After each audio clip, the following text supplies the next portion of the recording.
ভিডিওটা আমি মূলত অনেকগুলো তেল নিয়ে কথা বলবো। ইদানিং কিন্তু অনেকেই বলতেছে সরিষার তেল খাওয়া যাবে না। আসলে সরিষার তেল খাওয়া যাবে, সরিষার তেলটা মাঝে মধ্যে খাবেন, একটানা না খাওয়াটাই ভালো। কারণ এই সরিষার তেলে গবেষণা দেখা গেছে অনেক বেশি ইউরিক অ্যাসিড থাকে।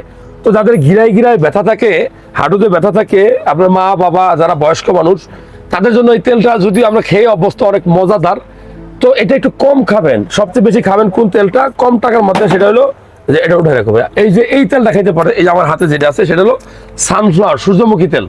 এটা খুব উপকারী, এটা কোলেস্টেরল ফ্রি, এটা আমরা হার্ট ভালো রাখে। আমরা কিন্তু সূর্যমুখীর বীজও খাইতে পারি। এরপরে যদি সবচেয়ে ভালো তেল খাইতে বলি তাহলে আমরা বলবো যে অলিভ অয়েল। এটা দাম কত ভাই? একটার দাম 2600 কত? হ্যাঁ 2600, এটা 2250 নাকি? এটা এক্সট্রা ভার্জিন, এটা এক্সট্রা ভার্জিন কিনা? হ্যাঁ হ্যাঁ এক্সট্রা ভার্জিন, ঠিক আছে। এক্সট্রা ভার্জিন অলিভ অয়েল, এই তেলটা খাবেন, এটা সবচেয়ে ভালো। এটা হার্ট ভালো রাখে, ওজন কমায়, রক্তের খারাপ কোলেস্টেরল কমায়। সো এটা নিয়মিত খাওয়ার চেষ্টা করবেন।